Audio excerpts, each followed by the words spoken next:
What is consciousness?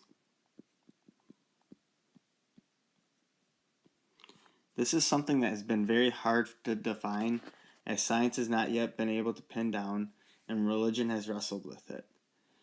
But consciousness is defined as the awareness that we have of ourselves, our internal states, and the environment. It is awareness of ourself and environment. There's different levels of awareness that can be induced by external factors such as drugs or internal mental efforts. This ranges from alertness to sleep. So alertness is when you're awake.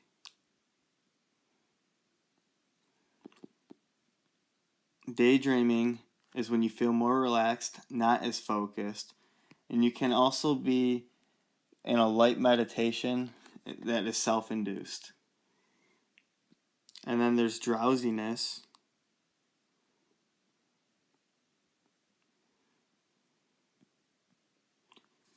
which is when drowsiness is just before falling asleep after waking up, can also be self-induced in deep meditation. And then there's sleep. Sleep is when you're not aware of the world around you. And then there's EEGs that can measure brain waves. The four main types are alpha, beta, delta, and theta. So going back to the brain waves,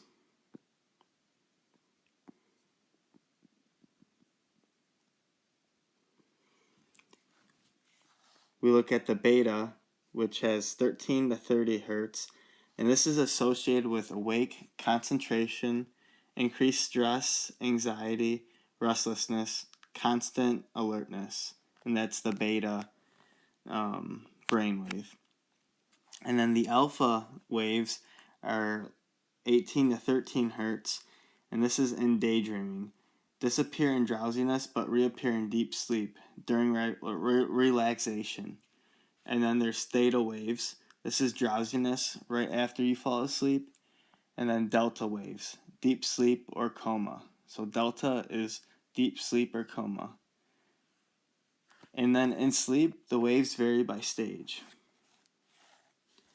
So our brain goes through distinct brain patterns during sleep, and there are four main stages that occur in 90-minute cycles. First is the non-rapid eye movement, non-REM. N1, N2, N3. The N1 stage 1, N1, which is stage 1, is dominated by theta waves. Theta waves, again, are the drowsiness right after you fall asleep. And this is where you're going to experience strange sensations, hypnogenic hallucinations. You're going to be hearing or seeing things that aren't there. Seeing flash or light, or someone calling your name, doorbell, etc. Or the Tetris effect. So if you play Tetris right before bed, you might see blocks. Also, a feeling of falling asleep, hypnic jerks. This is from theta waves. The second is going to be the N2, which is a deeper stage of sleep. People in N2 are harder to awaken. We see more theta waves as well as sleep spindles and K complexes. So sleep spindles help inhibit certain perceptions so we maintain a tranquil state during sleep. Sleep spindles in some parts of the brain are associated with ability to sleep through loud noises. K complexes suppress cortical arousal and keep you asleep. This is also what helps sleep-based memory consolidation. Even though they occur naturally, you can also make them occur by touching someone sleeping. And then we go on to the N3, stage 3, the slow wave sleep, characterized by delta waves, where walking, talking, and sleep happens. And these are where it is very hard to wake up. It's very difficult to wake people up in stage 3. And then there's going to be the REM, the rapid eye movement stage. Most of your other muscles are paralyzed. Most dreaming occurs during REM sleep. So paralyzation inhibits actions. Most important for memory consolidation, combination of alpha, beta, desynchronous waves similar to beta waves seen when awake, sometimes called paradoxical sleep. So REM can be known as paradoxical sleep because brain is active and awake, but body prevents it from doing anything due to the paralysis. Waking up during REM sleep prevents memory formation of the dream. So these cycles go through. So when you're asleep, it's going to go through 4 to 5 times per sleep cycle. Each one's going to be 90 minutes. So order within cycle goes from N1, N2, N3, N2, and then to REM. And how long each stage lasts depends on how long you've been asleep and your age. So each stage, depending on how it lasts, so if you're, an infant, it's going to be a lot different than if you're, middle-aged or if you're older. And then there's also a thing known as circadian rhythms. So this is why you get sleepy in the afternoon. There are regular body rhythms across 24-hour period controlled by melatonin and produced in the pineal gland. This controls our body's temperature, sleep cycle. Daylight is a big cue, even artificial light. So like if you think about like electronics and everything, this can, have an effect on why you get sleepy and your regular body rhythm across your 24-hour period. And then daylight also change as this is going to change as you age. Younger people are night owls, but older people tend to go to bed early. Now we go on to the next topic called dreaming. So dreaming is when everybody dreams during REM sleep. So the REM sleep is the rapid eye movement. This is when most of our muscles are paralyzed. And you can tell someone is dreaming because eyes are moving rapidly under eyelids. And brainwaves look like they're completely awake.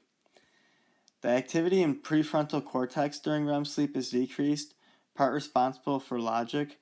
This is why things that defy logic don't seem weird.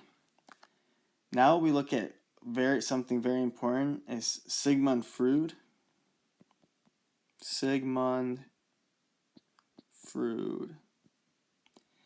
And he states that dreams are our unconscious thoughts and desires that need to be interpreted. There's little scientific support. And then evolutionary biology, threat stimulation to prepare for real world, problem solving, no purpose. And then there's other, this maintain brain flexibility.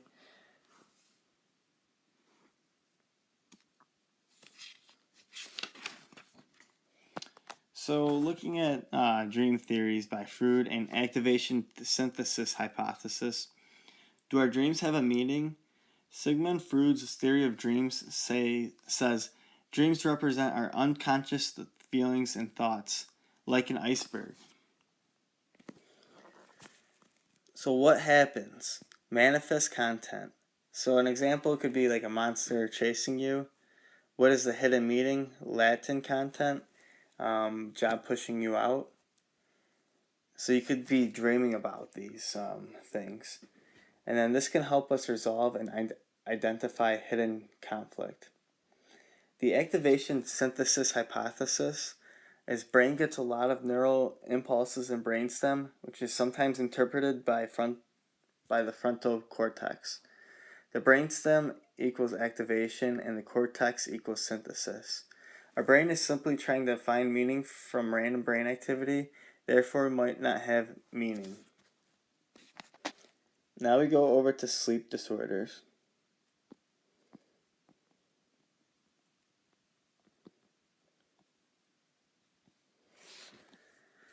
And people with sleep deprivation might be more irritable and have poor memory. This could be dangerous when it comes to flying airplanes or driving cars. People are also more susceptible to obesity. Body makes more cortisol, which is a steroid hormone, and it tells the body to make more fat. and the hunger hormone. This can also increase your risk for depression. REM sleep helps the brain process emotional experiences, which can help protect against depression. And you can get back on track by paying Sleep Deck. So how much sleep is enough? Typically 7 to 8 hours for adults. This varies with age and individuals. Babies need a lot more. A more serious form of a sleep disorder is insomnia, and this is persistent trouble falling asleep or staying asleep. Various medications, there are various medications, but taking them too long leads to dependence and tolerance. Exercising or relaxing before bed can help. Other end of spectrum is narcolepsy. These individuals can't help themselves from falling asleep, various fits of sleepiness going into REM sleep, and this can occur at any time. The indications are genetic and linked to absence of alertness neurotransmitter. So narcolepsy is linked to absence of alertness neurotransmitter. And then there's sleep apnea. And this occurs in 1 out of 20 people. People with it are often unaware. People stop breathing while sleeping. Body realizes you're not getting enough oxygen. So you wake up just long enough to gasp for air and you fall right back asleep without realizing. And this can happen up to 100 times a night. So you really don't get, when you have sleep apnea, you don't get enough your N3, and this is your slow wave sleep. And then so what are some indications of sleep apnea? And this is snoring and fatigue in the morning. Another sleep disorder is going to be sleepwalking, sleep talking, and these mostly are genetic and occur during N3 and are harmless. And these occur more often in children and that have more N3. So now we go on to breathing related sleep disorders. So sleeping problems can arise from brain, airways, or lungs and chest wall. Obstruction to airways can cause problems breathing at night. Air going into nose, mouth reaches the lungs. Tissues around the neck may block this airflow. This causes snoring, gasping, pauses in breathing, and this is called apnea, absence of airflow. Called obstructive sleep apnea. This is very common and gets worse as people get older. People are tired, sleepy, and unrefreshed when they wake up. 5+ apneas an hour, measured by polysomnography. So what is polysomnography? And this is a multimodal technique to measure physiological processes during sleep. PSG includes electroencephalogram, EEG, and this is a measure of electrical impulses in the brain. It also includes electromyography, EMG, measures of skeletal muscle movements, and then the electroculogram, EOG, measures of eye movement, and other physiological indicators of sleep. In the brain, we have a central sleep apnea, and the presence of apneas without obstruction, problem with the control for ventilation. Okay, so Cheyne-Stokes breathing, this is period of oscillations, then flat, etc. And this is the pattern in polysomnography.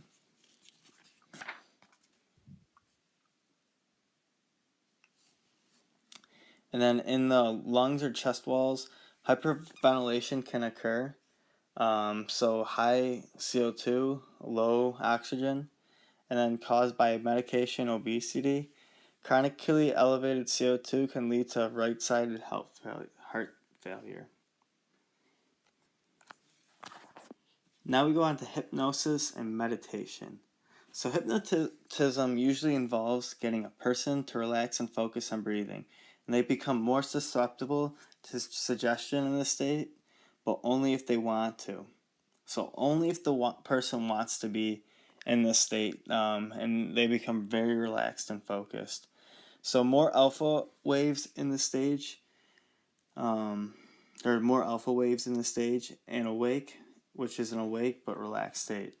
Some use hypnosis to retrieve memories. This is very dangerous because memories are malleable and can create false memories. Two theories of how it works are the dissociation theory. Hypnotism is an extreme form of divided consciousness, and then the social influence theory. People do and report what's expected to them, like actors caught up in their roles.